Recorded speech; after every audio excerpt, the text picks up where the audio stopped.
I'm Gilbert Miller, GilbertMiller. Okay, thank you. Will you start off by saying how your family first arrived in this area and where they were from?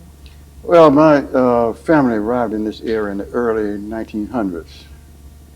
My grandfather was a fisherman up in Titusville, Florida, and he moved his family down here to Stewart on a barge, a big floating platform, so to speak, from Titusville here to Stewart.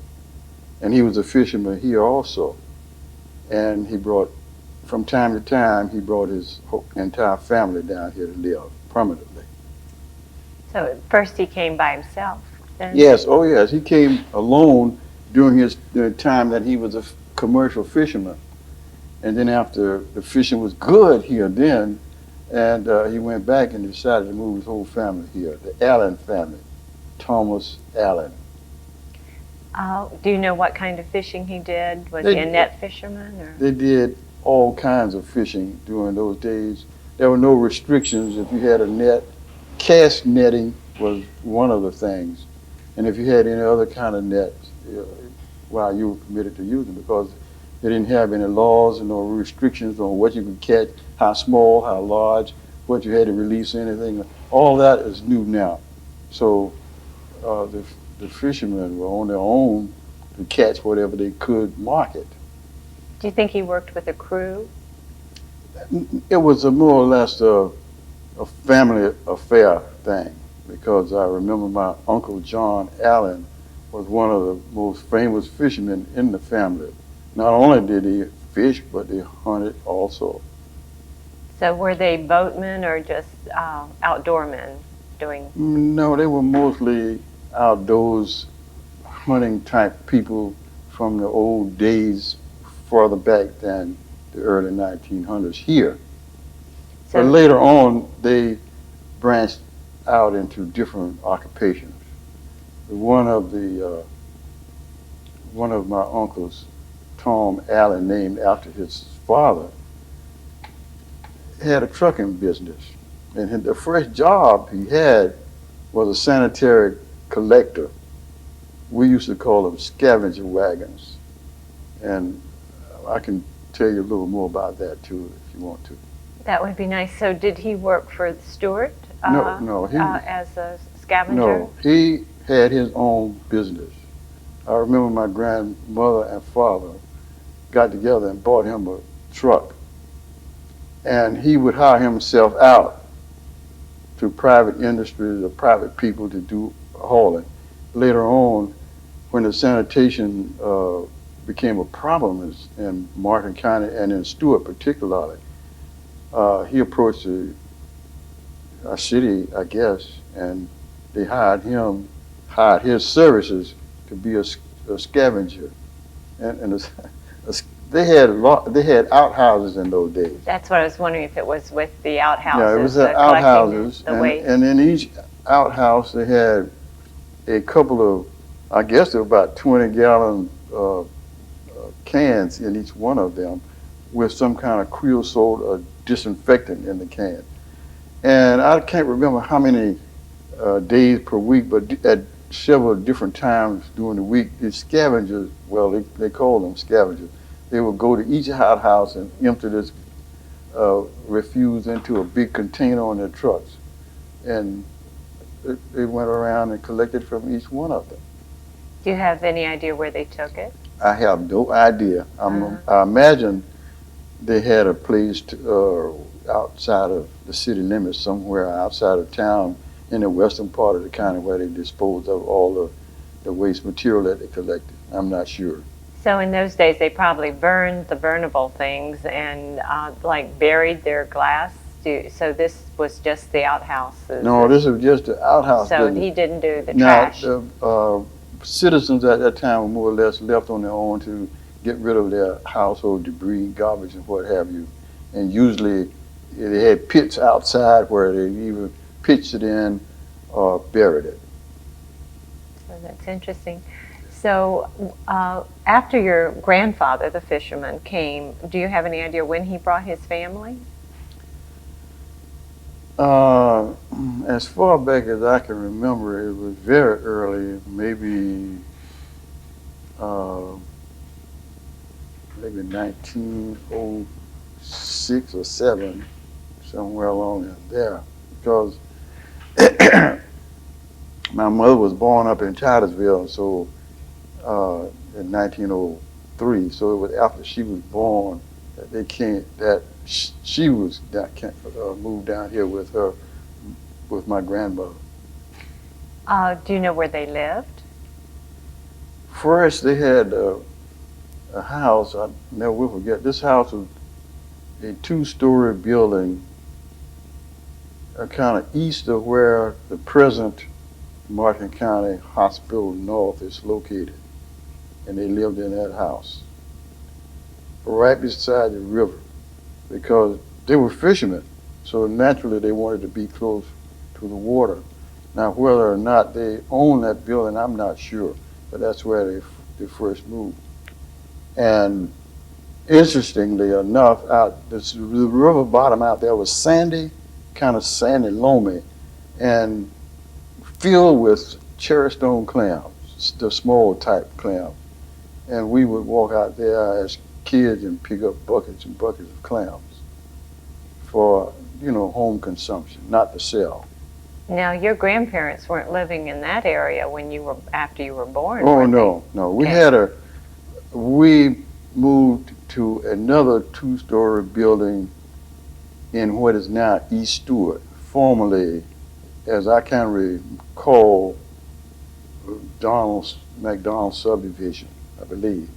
Correct. And so we had a large two-story house on the corner of Lake and Church Street, and we lived there for a long time. So this was a house your family owned. Yes. And so that was probably the first time they actually owned the land Right, in McDonald's and subdivision. then after that, family members moved out and they bought different lots around in town and some even outside of Stewart. Because as I recall, we lived in Hope Sound, and all of this is about 70 years ago. So my memory is not as sharp as it used to be. Well, to even be able to recall this is important. So, will you tell me your birth date so we can get us this in relation to just the timeline? When were you born? 6/28/24. Okay, so you were born before Martin County was formed. Anyway, The year before Martin County was born, and it was named for Mr. Martin. That's correct. Can you remember? Well, I know you remember your early schooling. So, would you just tell me your first memories of living where you grew up and what it was like, and just see what comes out? As I can recall, I had a very nice, happy, well-adjusted early childhood. And I never shall forget standing on the back porch of the house waiting for my cousin to come home with the only book that she was issued in school. This is before going to school. And the name of this book was Baby Ray. It's a Baby Ray reader book. And as I recall, they were issued by somebody because it was all worn out by the time I got it. But when my cousin would come home, I guess I was about 3 or 4 years old. And I would get the book from her and go through all of the pictures. I read the whole book. I knew the book from memory. when I arrived at school, I had already begun to read at 4 years old. That's amazing. What was your cousin's name? Elmer Lee Collins. Alma B. Collins. Yeah.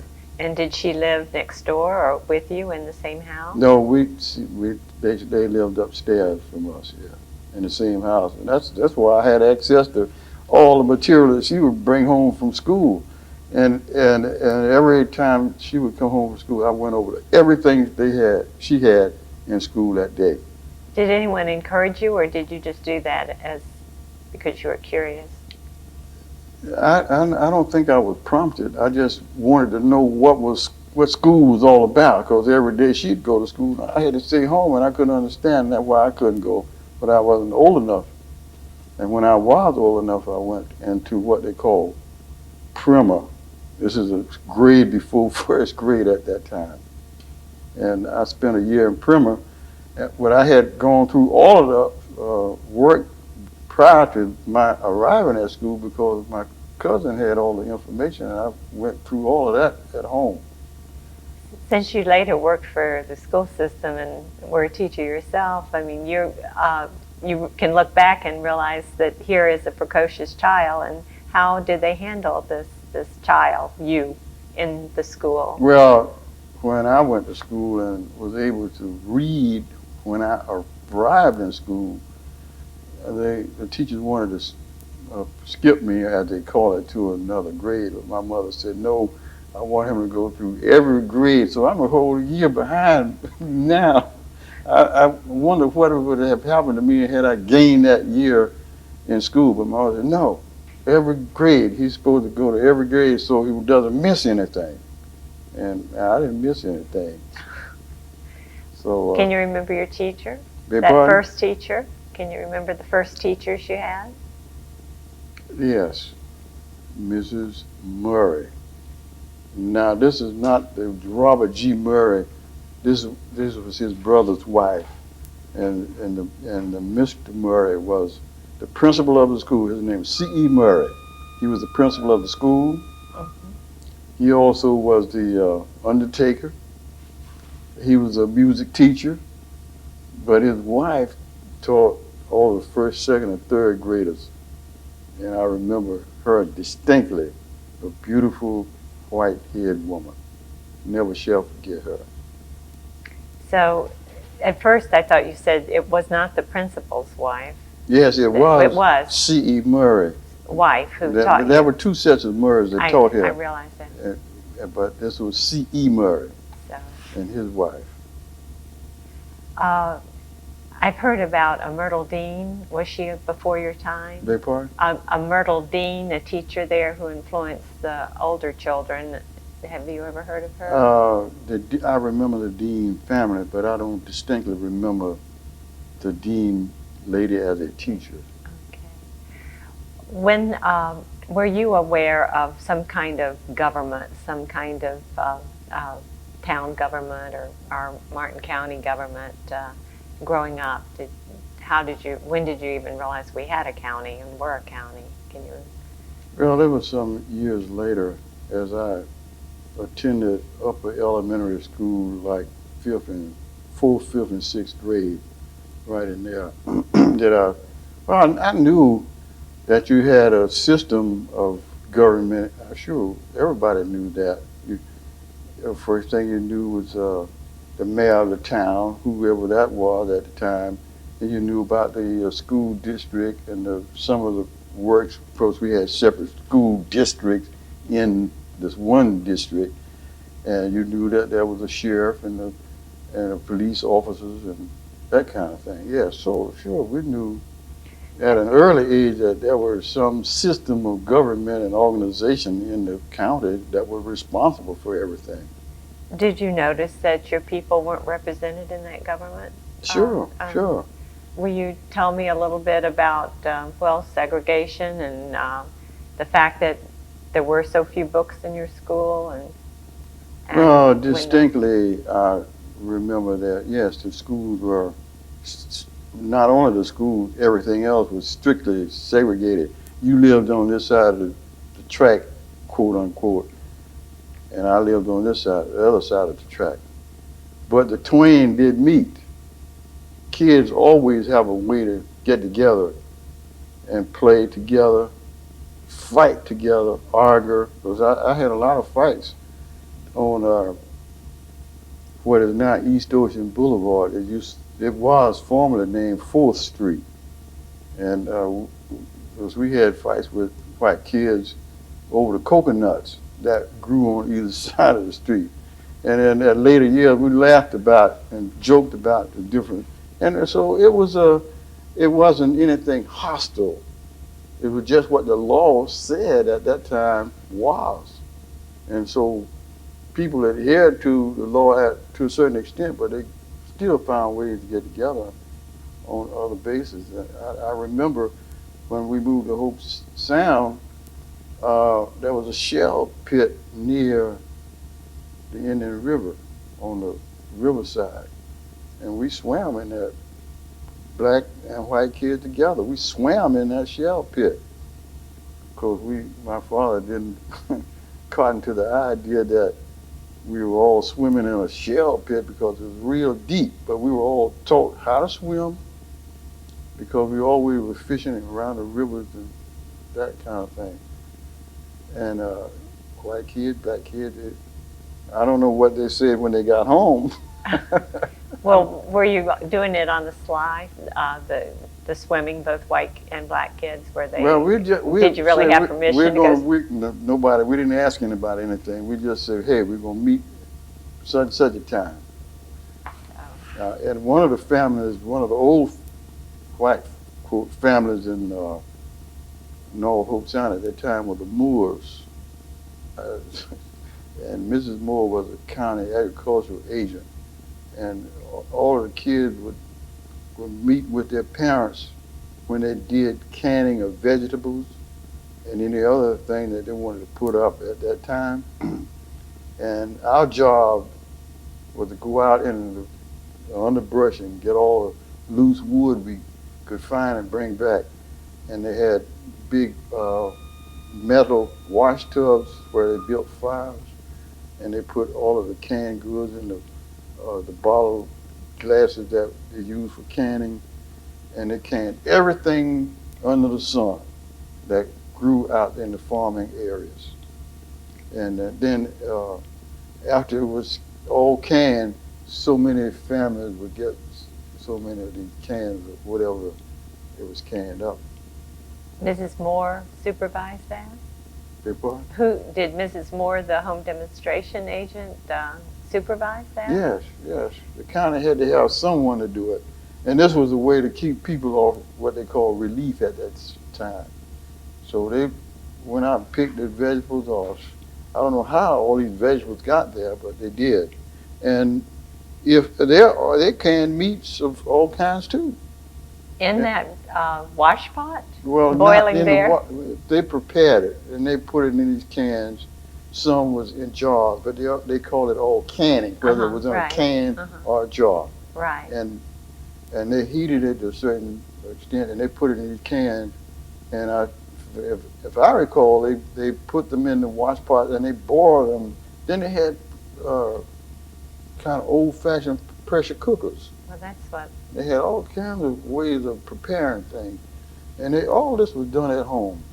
And I remember one of the canners, because it was everything was manual. You didn't have any machine. And these cans, you put the cans in there, roll them around, and they would seal themselves. Then they would finish cooking them so many minutes in this big pot of steaming water. It's interesting. It's something I've never heard about in this area. That happened. So they were white and black people working together doing this. Working together right there. And I guess these were the hard times where there wasn't a lot to. They were hard times. Listen, when people had to survive, whether it was together or separately, they found a way to do it, no matter what the law was at that time. And I guess it's that way today.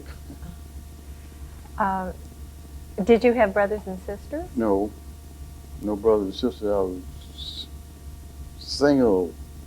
That's why. But I had that cousin. I had a lot of cousins, and I never was in need of any association with family or friends because there was plenty of us. Now you mentioned the Tom Allen and then the younger Tom Allen. Will you give me some of the other names in your family? Well, my grandfather had, 3 boys and 5 girls, and my mother was one of them. And later on, one of my aunts, Mamie, went to Jacksonville, and she opened a flower shop and a millinery shop. They call them millinery shops. They fix hats, that kind of thing. And she had two children, a boy and a girl. And the boy, Harold, this is my aunt's son, turned out to be a cook. And his sister, Israeli, turned out to be a teacher. She taught here in later years here in Martin County, and later in Miami. What was her last name after she married, probably? Yes. What was her last name, your relative? Israeli King, and then after she married, Israeli Duncan. Okay, and she came here as a teacher. Yeah. I'm sure your parents weren't college educated. No, no. So how in the world did you have the desire to go on to college? Well, I was always taught that I came from a family of work ethic people. You had to work. And on the other end of the spectrum, you had to have an education in order to get ahead or advance in this life. My mother attended school. As a matter of fact, she attended Bethune-Cookman, what is Bethune-Cookman College now? It was Bethune Normal School for Girls. And they had one building eventually, Whitehall, and she went to school upstairs in this building. Your mother? Yes. So your mother did go to a special but school. It wasn't a college now. But it was a normal school for girls, privately financed. And because there was no financial assistance from a governmental agency for black boys or girls, for that matter, during that time. And you were lucky if you did have to get an opportunity to go to school. But she did. And in later years, I had an opportunity to go to that same school, to have a class in that same building that my mother attended. And eventually I got a BS degree from that school. And my wife got a BS degree from that school. And my children went to that school. And my son got a BS degree from that school. And my wife's so it was a kind of family thing that everybody's got to go to college. And as a result, I think we did all right. It's amazing, and it's a beautiful school, and it's a credit to Mrs. Bethune. Yeah. And correct. And we recently had a meeting there and went to her grave is right there by our house. Yes. And went through and saw those pictures. She was a very good friend of Mrs. Roosevelt's, wasn't she? She's a very good friend. As a matter of fact, Mrs. Roosevelt and Madam Pendant from India, they came there often to visit and live with Mrs. Bethune at her residence right there on campus. And it's just a credit to, I guess, it's an inspiration and a credit to all people, not just black people, folk, but to all people, that something could happen like this from $1.50. That's all she had, $1.50, faith in God, and a will to exceed and do something for her people. What a proud heritage to think that 3 generations of your family have gone there.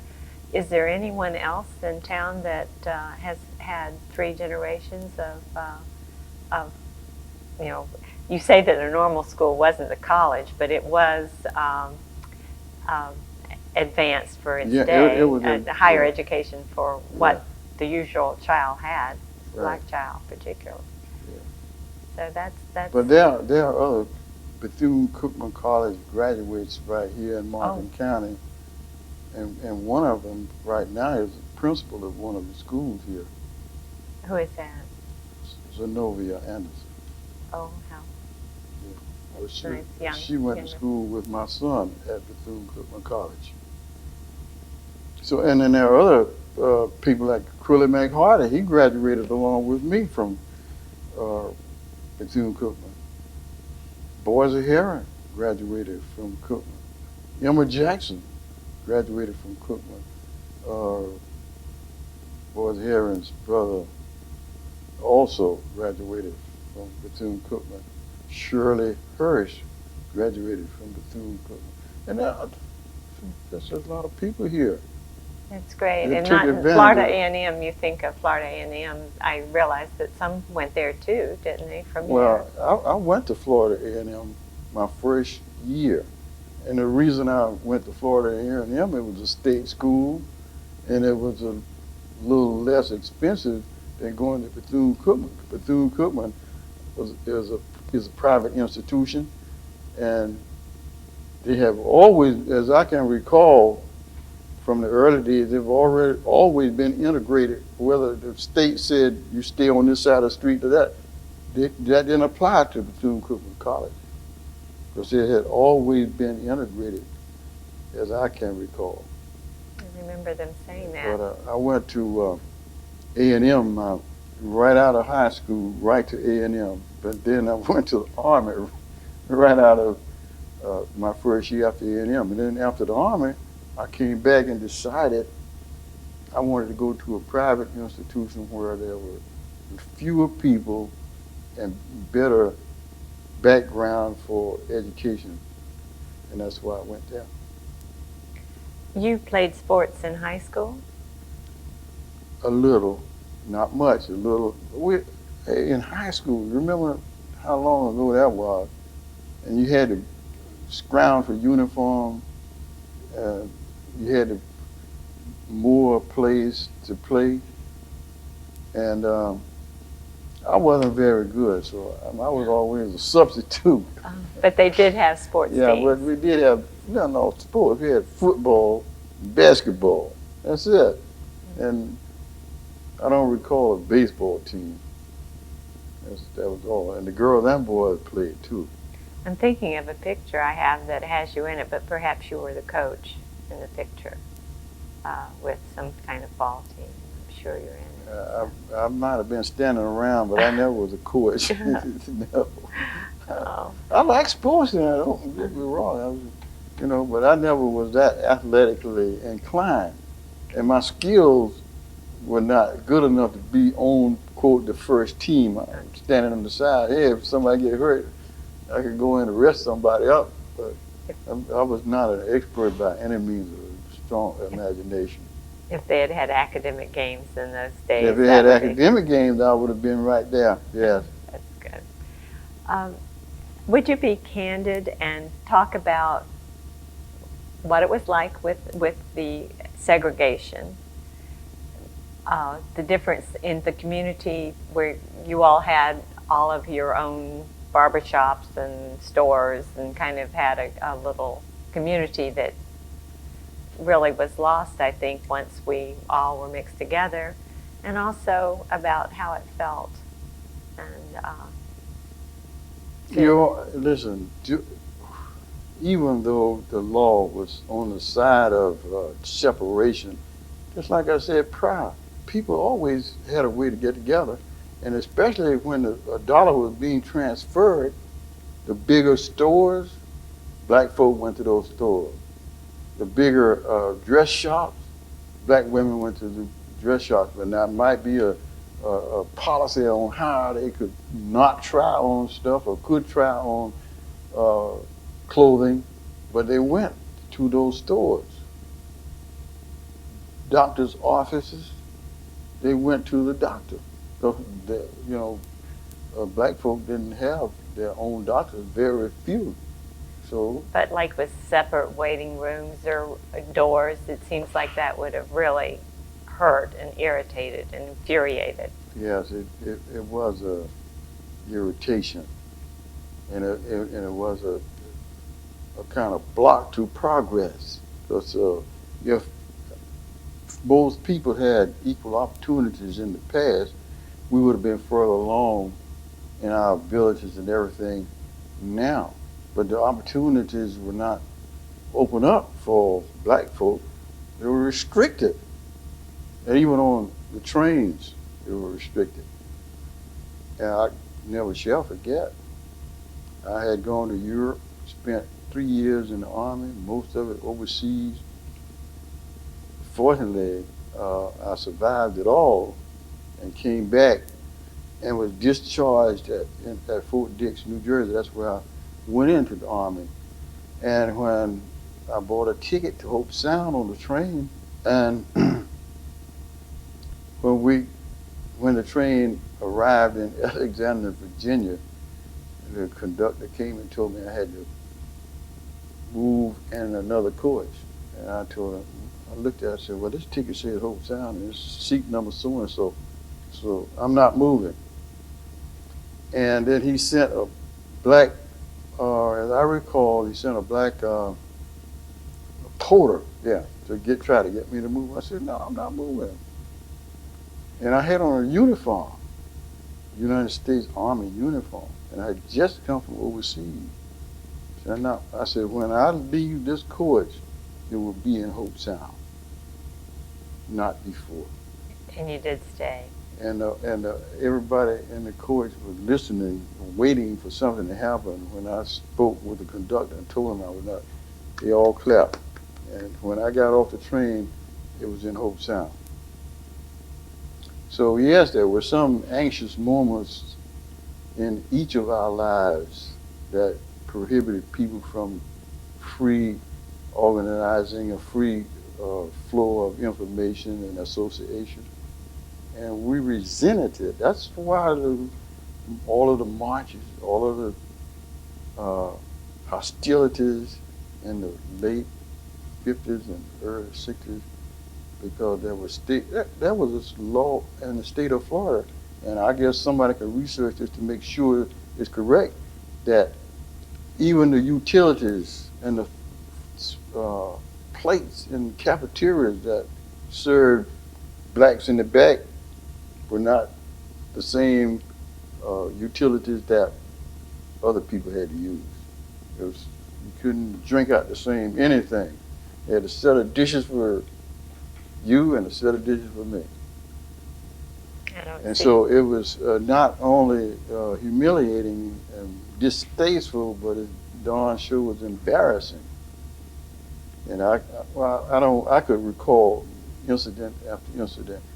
But people are people, and people understood that they had to get along and not be hostile toward each other. So even with all of the laws on the book, people still found a way to be friendly, kind to each other. Seems like under the surface you would just be boiling while you're being kind to people who are being condescending. It just seems like you naturally, but people learn to respect other people's feelings. They learn to get along with others, even though some of the experiences were not pleasant.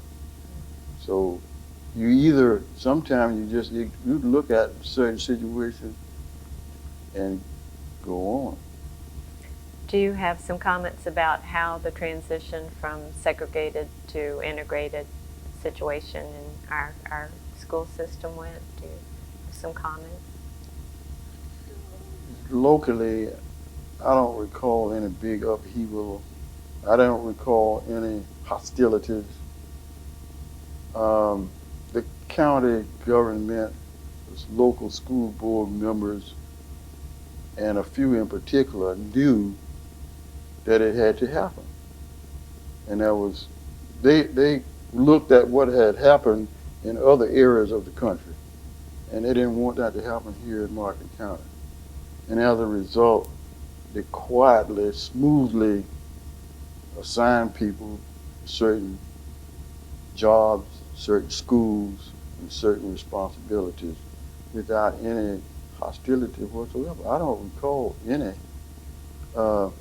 major incidents at all. So integration of the school district in Martin County went rather smoothly. Do you credit somebody with being able to pull that off? I don't credit that to any one particular person. It just was okay, we got to do this, and it has to be done sensibly. It has to be done without any hostility, and it has to be done fairly. And to a greater degree, I think that's the truth. And there might have been some resistance that we don't know about, that never surfaced too publicly. But publicly, and all of it that I could recall, um, it went pretty good. I have been told that there was, and of course, there was resentment when there was a white principal appointed to Murray. Um, but even that, it seems like they got through that crisis pretty well. But it says something about the community, I think, that we Yeah, were able to do it. I recall that incident very vividly. And the students themselves pulled it off. It wasn't any organized big effort. When the white principal was appointed there, the students said, hey, we're not going to do it. It's not going to happen. And I credit that to students. They might have had a little leadership advice from some elderly people, but I credit that to the students and not to the general public, nor not to the school board. It was the students that said, we're not going. And so eventually it did not happen. It's to their credit that they tried, and yet it didn't erupt into anything besides showing their unhappiness, I think. Well, when people know that you are going to resist something that is going to determine their future, they didn't want, I think, a confrontation on that issue. And as a result, they said, well, we better rethink this.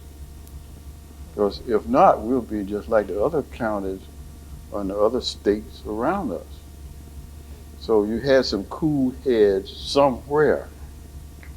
What do you think we can do now at the stage we're in to make our county better for all of the citizens? What do you think we need to work on? The more information people have about anything, the better off we all are going to be. If the lines of communication are open, clearly stated, so that they're easily understood and interpreted, then we shouldn't have any problem. But if things are not clearly stated and the lines of communication are not clearly open for examination, discussion, and evaluation, then we will have some problems. Now I think since the advent of union participation, the teachers are represented, the parents are informed, and with the advent of television, more information is available almost on every subject. So if we locally can transmit all of this information to our citizens, I think the better off we shall be, whether it's in school, whether it's out on the public arena, or whether it's in private. The more information people have, the better they will respond. Don't you think interaction helps us to truly know each other? And as far as it's been good that we've been going to school together. I don't know whether that's totally it. I think when people have an opportunity, that's the big answer. That's the key to our advancement. Not whether we are black or white, not whether we have the opportunity to be with each other, but we need the opportunities to be what we are able to be. And that should not be prohibited, not on any level, whether we have money or no money. The opportunity should be open to everyone. And when each has an opportunity to excel, to study, and move ahead, you have a better situation all around. Well said. Okay, just going back, how did you learn to swim? My father taught me Okay. how to Did swim. most of the other kids that you played with know how to swim? Yes. Okay. And some of them learn from each other whose parents didn't want them to swim. They learn from each other. Okay, because early, there have been drownings through the years, and children, that didn't know how to swim. But you felt like in your era, most of your friends knew how to swim. All of us, as I recall, every single one of us swam. And I was taught by my father. Some of these other kids were taught by us, and maybe some of those people were taught by it. We all swam in the river and the ocean. But not the blue pond? Yes. Will you As a tell me matter about of fact, that? I swam. I swam in the blue pond. It was kind of muddy, and you had to take a bath when you got home. But yes, I swam in that blue pond. Can you tell where it is today? Yes, it's 7th Street, left-hand side going east. We're up against it's a little housing project over on the left-hand side, and that's where that blue pond is. Part of it is still there. So that water there is the remnants of that That's marshy wetland. That's right. Why did you call it blue? I don't know. It wasn't blue, was it? It was not blue. It was really muddy. Okay. And I never knew why it was called a blue pond, because I would call it something else. Thank you. Is there anything that you would like to add? I know we're going to think of a lot of things you didn't cover. Well, I think that Martin County is a great place to live, work, play, and vacation. And I advise everybody who can to remain here in Martin County. It seems like a friendly, a hospitable place, and a great place to rear children. Would you tell me more about your father's family, the Gilberts? The Millers. The Millers, I'm sorry. The Miller family really originated on Long Island in the Bahamas. And my father was one of 8, 9 children. And at an early age, he heard about America, and he left the Bahama Island and came to the United States. And from Deerfield Beach, where a great enclave of Bahamians lived, that's where he was. Then he moved up here in 19 or 1920. That's when he met my mother. And then after a while, here I am. But he had several brothers, and they all bought property down in Hope Sound on the riverfront where Loblolly Pines is right now. We own the riverfront down there, and it was about 50 acres. Each had a 10-acre strip, and they farmed the lower part next to little west of the river, and then they all built houses down there. So we had a little community that we called the Hammock, and those Bahamian people, they worked on those little plots, and the vegetables they raised, they sold them, and they also found jobs outside of the area. And my father was a gardener for the W.S. Barstow family on Jupiter Island. My goodness, we've been talking about the Barstows because they were such, they gave so many things like our hospital and our churches of St. Monica's and St. Mary's. And so he actually he worked for Mr. Barstow. He worked for W.S. Barstow on Jupiter Island. Yes, they did give the main first part of the hospital, and with the understanding that there would be a portion of their hospital to serve black folk, because we had to go to Palm Beach or somewhere else. But that was in 1938 or 39, somewhere. just right. Yes. So I have heard that someone was injured on the Barstow property, and that really made them realize how much a hospital was needed. Well, I don't know the small Those details, details of that. but the larger picture was, yes, the hospital was needed here. My father, along with my uncle, my aunt, my mother, they all worked on Jupiter Island as domestic people, and he was a gardener for the Barstows, and they had boathouse and everything. So I mean, this was the way life was. But then you asked me earlier about the opportunity. Those people, my father and his brothers, they didn't have an opportunity to go to school like you did at an early age. They had to wait and grow up, and they really had to learn their way through the world, and they had to learn by doing. And eventually they conserved a little of their resources and built houses and homes. And I have a little story about, it's a short story, but it's about those people in that little conclave that we call the Hamlet, and how they grew up, and about what their children did, and every household kid went to college. What a story! This needs to be shared. Do you have a copy? Have you written I it have. down? I don't have a copy of it, but someday I'll share it with you.